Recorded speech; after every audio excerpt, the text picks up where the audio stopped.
Meu namorado durante 7 anos me prometeu casamento, mas planejava se casar com outra em segredo. E eu só descobri quando faltavam poucas semanas para o casamento. Não o meu, o dela. Você já confiou tanto em alguém que ignorou todos os sinais? Já amou tanto que preferiu acreditar nas palavras bonitas, mesmo quando os gestos gritavam o contrário? Pois é. Durante 7 anos, eu vivi um relacionamento que parecia um conto de fadas moderno. Viagens, promessas, planos de futuro. Cada data comemorativa vinha com declarações apaixonadas, e com elas, a promessa de que no próximo ano a gente oficializa tudo. E eu acreditava. Porque quando a gente ama, a gente acredita. Mesmo quando a realidade nos dá razões para fugir. Mas o que eu não sabia, ou me recusava a ver, é que, enquanto eu sonhava com o altar, ele já tinha reservado a igreja, com outro nome nos convites. Hoje eu quero te contar essa história, não para te fazer sentir pena de mim, mas para abrir seus olhos. E no final, eu quero te fazer uma pergunta sincera. O que você faria se estivesse no meu lugar? Comenta aqui embaixo. Eu vou ler cada resposta, porque talvez você consiga me ajudar a entender o que eu ainda não consegui digerir. Durante os primeiros meses, tudo nele parecia mágico. Sabe aquele tipo de homem que te olha como se você fosse a única mulher do mundo? Ele era assim. Me fazia sentir especial com os gestos mais simples. Um bilhetinho no espelho, uma mensagem de bom dia cheia de carinho, ou aquele costume de pegar na minha mão quando atravessávamos a rua, como se estivesse me protegendo de tudo. Foi assim que começou, com cuidado, com palavras doces e uma presença constante. No início, eu não sabia que estava caindo em um abismo. Eu achava que estava sendo acolhida no amor da minha vida. Em pouco tempo, ele já falava do nosso futuro com naturalidade. Tinha o dom de sonhar em voz alta. Imagina a gente numa casa com varanda, filhos correndo pelo quintal e um cachorro pulando no sofá. Eu ria, me derretia, respondia com outro sonho. E a gente se alimentava disso, das possibilidades, dos planos, dos um dia que ele fazia parecer tão próximos. Em nossos aniversários de namoro, ele dizia que só não tínhamos nos casado ainda porque queria que tudo fosse perfeito. Que eu merecia o melhor, o vestido mais lindo, a lua de mel mais memorável, e que ele queria me dar tudo isso. E eu acreditava. Não foi só com palavras que ele me prendeu. Ele me apresentou aos pais dele logo no começo, e eles me trataram com uma simpatia educada, ainda que meio distante. Eu achei que era só o jeito deles. Afinal, nem toda sogra é calorosa, certo? E ele sempre dizia que minha presença os fazia bem, que sua mãe até tinha dito que eu era calma e centrada, o tipo de mulher que qualquer homem gostaria de ter ao lado. Eu me sentia validada. Achava que estava no caminho certo.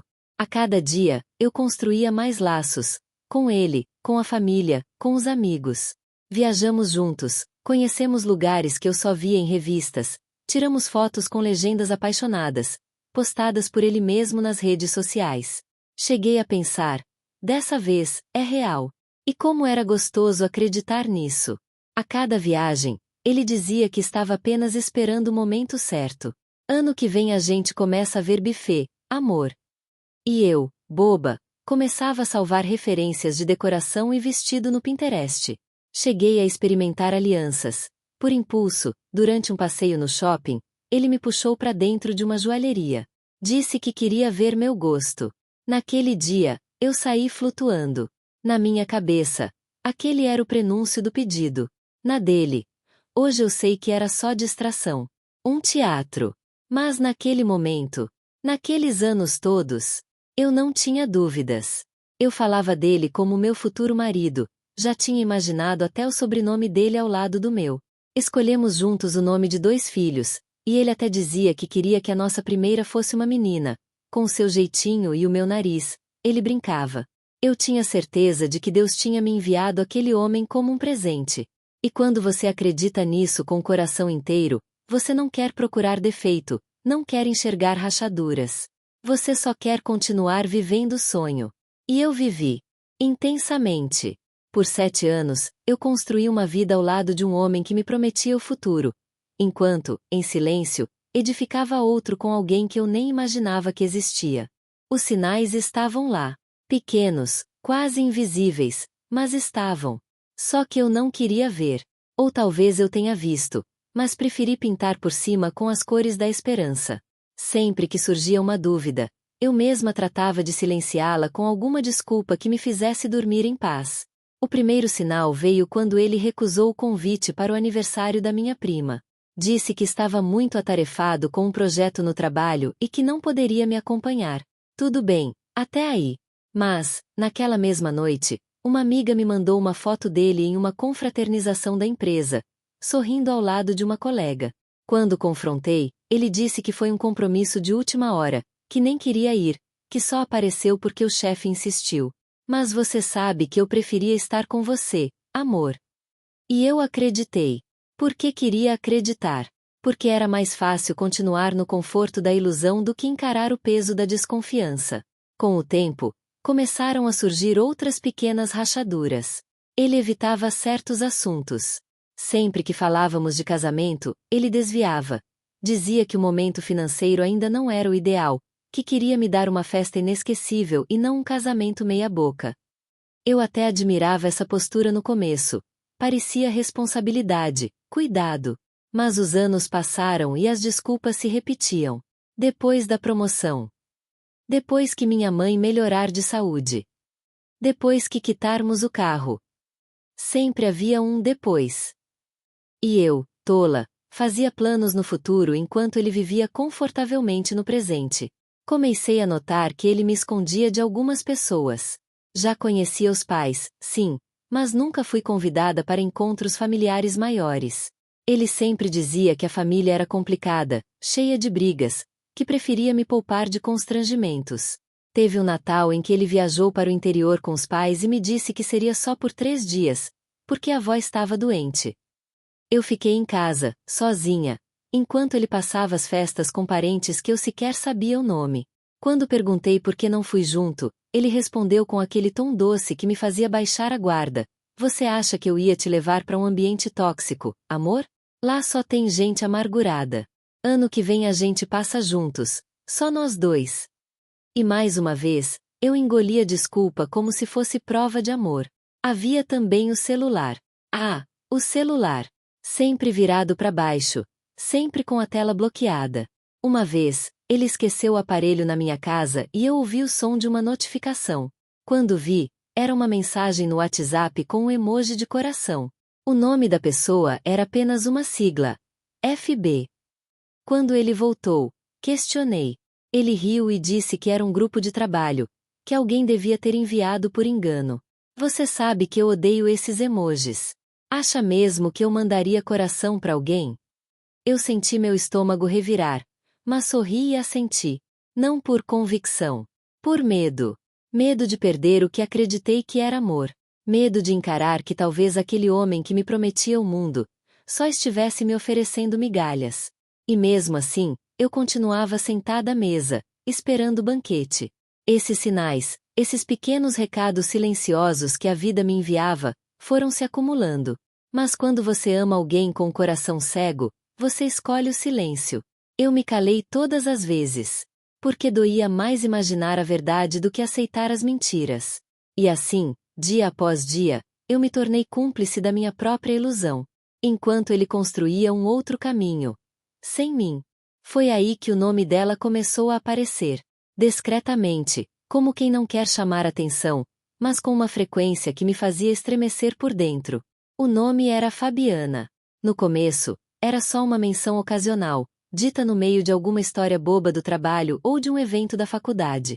A Fabiana disse uma coisa engraçada hoje. Ou a Fabiana estava no mesmo evento que eu, acredita? Eu ouvia, sorria, mas sentia um frio estranho percorrer minha espinha. Era como se meu coração reconhecesse o que minha mente ainda se recusava a aceitar. Um instinto silencioso que tentava me avisar de que havia algo errado ali. Mas, como sempre, eu me calava. Não queria parecer ciumenta, nem controladora. Afinal, ele sempre me dizia que detestava esse tipo de comportamento, e eu fazia de tudo para ser a namorada perfeita. A que confia, a que entende, a que perdoa. Mas o nome dela começou a crescer dentro das nossas conversas, como uma erva daninha que vai tomando espaço no jardim. Em um jantar com os amigos dele, alguém comentou: a Fábia é demais, né? Pena que não veio.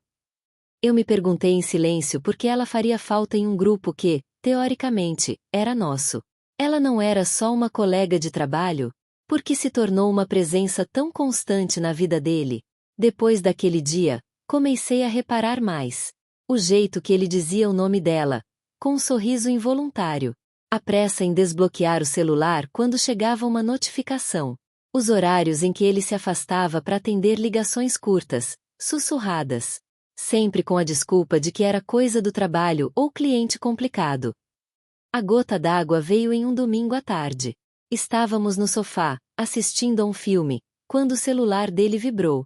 Ele se levantou com uma agilidade que não combinava com o clima preguiçoso do momento. Disse que precisava atender. Foi para a varanda. O volume da voz estava baixo, mas ainda assim, eu ouvi. E o que ouvi não foi o conteúdo, foi o tom. Um tom que eu conhecia bem, que já tinha sido dirigido a mim tantas vezes. Carinhoso, íntimo, protetor. Não era uma conversa de trabalho. Quando ele voltou, fingiu normalidade. Se sentou, estendeu a mão para mim e disse: "Onde a gente parou no filme?" Mas eu já não conseguia prestar atenção em mais nada. Nos dias seguintes, comecei a observar com outros olhos. E tudo que antes parecia normal, agora tinha outro peso. Lembrei que ele nunca deixava o celular por perto quando íamos dormir. Que, às vezes, dizia estar com o pai, mas as redes sociais dele mostravam outra coisa. Que a tal Fabiana parecia estar em todos os momentos importantes da vida dele. Nas fotos, nas lembranças, até nos comentários das postagens. Fui atrás. Entrei no perfil dela. Comecei a observar. Nada de comprometedor à primeira vista. Mas algo me chamou a atenção. Ela usava uma pulseira idêntica à que eu tinha dado para ele no nosso último aniversário. A mesma. E ele me jurou que tinha perdido. Naquele instante, eu soube. Meu corpo soube antes da mente entender. O nome que se repetia demais não era só um eco inocente no meio das conversas. Era o nome da mulher com quem ele, de fato, sonhava dividir o futuro. Enquanto eu colecionava promessas vazias, ela recebia os gestos reais. Os encontros, as confidências, as declarações silenciosas que ele já não fazia mais para mim. Era como se o palco onde eu atuava fosse só um ensaio, e com ela, a peça principal já estivesse em cartaz. E o pior, eu ainda não sabia o que vinha depois. Mas naquele ponto, eu já pressentia que a verdade não ia mais poder ser ignorada. A verdade me atropelou sem avisar, como um carro em alta velocidade numa rua que eu achava segura. Eu não estava procurando. Naquele dia, eu só entrei nas redes sociais como sempre fazia, distraída, esperando ver fotos de cachorros, receitas, algum meme bobo. Mas entre os stories, lá estava ela, Fabiana, sorrindo, usando um filtro delicado com brilhos e flores. Até aí, nada demais. Mas o que me fez gelar foi o que vinha logo em seguida. Uma foto de um par de alianças dentro de uma caixinha vermelha. E a legenda que me tirou o chão, contando os dias pro nosso sim. Meu coração deu um salto tão forte que eu senti fisicamente. Na legenda, havia um emoji de coração e uma marcação. Quando toquei na tela e vi o nome dele ali, marcado, foi como se alguém arrancasse o ar dos meus pulmões. Eu fiquei olhando aquela tela por minutos, sem piscar, como se meu cérebro tentasse convencer o coração de que aquilo era só um engano. Mas não era. Aquilo era real. Meu namorado, o homem com quem eu estava há 7 anos, estava noivo. De outra. E o casamento já tinha data marcada. Eu me tremia toda. Sentei no chão da sala com o celular nas mãos e a cabeça girando. Cada lembrança, cada frase dita por ele ao longo dos anos, parecia gritar nos meus ouvidos de uma só vez. Eu só estou esperando o momento certo. Vai ser você, sempre você. Confia em mim, eu só preciso de mais um tempo. Tempo para quê? Para construir outra vida nas minhas costas. Para organizar um casamento com outra mulher enquanto dormia na minha cama e dizia que me amava? Era um absurdo tão grande que parecia ficção. Mas era a minha vida. O pior não foi descobrir. O pior foi o que veio depois. Quando confrontei ele, com o coração em pedaços, a voz embargada, a esperança pendurada por um fio, ele tentou negar. Disse que eu estava exagerando. Que era um mal-entendido. Que a Fabiana estava confusa. que aquilo não significava nada. Mas eu vi nos olhos dele, ele não estava arrependido. Estava encurralado. Como se o problema não fosse a traição, mas o fato de eu ter descoberto. Aos poucos, ele foi admitindo que sim, tinha sentimentos por ela. Que sim, havia se envolvido. Que sim, estavam juntos há algum tempo. Mas eu nunca quis te machucar, ele disse. Como se isso apagasse 7 anos de mentiras. A dor não veio só da traição. Veio do tempo. Dos anos que eu dediquei, dos planos que fiz, dos sonhos que cultivei sozinha. Veio da sensação de ter sido usada, enganada, descartada como se meu amor fosse descartável. Eu me olhei no espelho naquela noite e mal me reconheci. Quem era aquela mulher de olhos inchados e alma estilhaçada? Onde estava a garota que acreditava no amor, que fazia planos, que sonhava com um futuro a dois? Naquele momento, tudo o que restava era silêncio. Um silêncio profundo, devastador, que só quem já foi traído por quem mais confiava pode entender. E enquanto ele se preparava para subir ao altar com outra, eu me afundava no luto de um casamento que nunca aconteceu. Porque, no fundo, eu já era viúva de um amor que morreu muito antes de eu descobrir. Só que eu não sabia. Até aquele dia. Até aquela foto. Até aquele sim que ele estava prestes a dizer. Para outra. Por muito tempo, eu me perguntei o que tinha de errado comigo. Se eu não fui suficiente, se faltou alguma coisa no meu amor, se fui ingênua demais ou cega demais. Eu me sentia pequena, rebaixada, como se a história de 7 anos tivesse sido um castelo de cartas construído só por mim, enquanto ele brincava de viver outras vidas.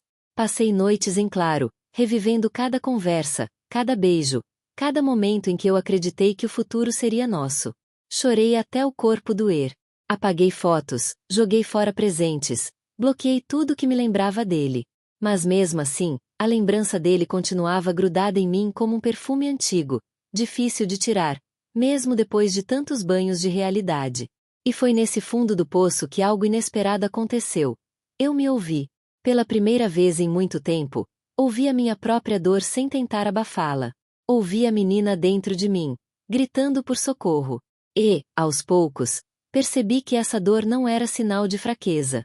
Era minha alma pedindo para nascer de novo. Foi aí que decidi que eu não seria definida pelo que ele fez comigo. Eu não era mulher traída. Eu não era coitada deixada para trás. Eu era uma mulher inteira, que teve coragem de amar com verdade, e que agora teria coragem de se levantar com ainda mais força. Comecei devagar. Me afastei de tudo que me fazia mal. Busquei apoio na terapia, que foi meu lugar seguro quando tudo desmoronava. Voltei a sair com amigas que eu tinha deixado de lado por causa dele. Me permiti rir de novo. Viajei sozinha. Fiz uma lista de sonhos que eram só meus. Comecei a cuidar de mim com o mesmo amor que um dia ofereci para ele. Me olhei no espelho e, pela primeira vez em meses, enxerguei alguém que estava renascendo das cinzas. Alguém que merecia o mundo, e que não precisava mais implorar por migalhas. A vida foi voltando aos poucos. Fiz novos cursos, conheci novas pessoas, redescobri paixões antigas que eu tinha deixado de lado. A cada pequena conquista, um pedacinho meu se reconstruía. E um dia, sem aviso, acordei e percebi que não doía mais. Que o nome dele não me fazia mais chorar. Que a lembrança daquele casamento não me prendia mais no passado. Eu não precisava mais de respostas. Não precisava mais entender por que ele fez o que fez. O que ele destruiu, eu já tinha reconstruído. E melhor, com as minhas próprias mãos. Hoje eu sei que mereço um amor limpo, leve, verdadeiro. Mas antes disso, aprendi que o amor mais importante é o que eu tenho por mim. E se você está ouvindo essa história e passou, ou está passando, por algo parecido, eu te digo com toda certeza: a dor vai passar. Um dia, você vai acordar e perceber que tudo aquilo que te quebrou, na verdade, te preparou. Porque o que ele tentou apagar em mim, eu reacendi. E hoje, mais do que nunca, eu sei quem sou. E essa versão de mim, forte, inteira, em paz, ninguém mais me tira. Nunca mais.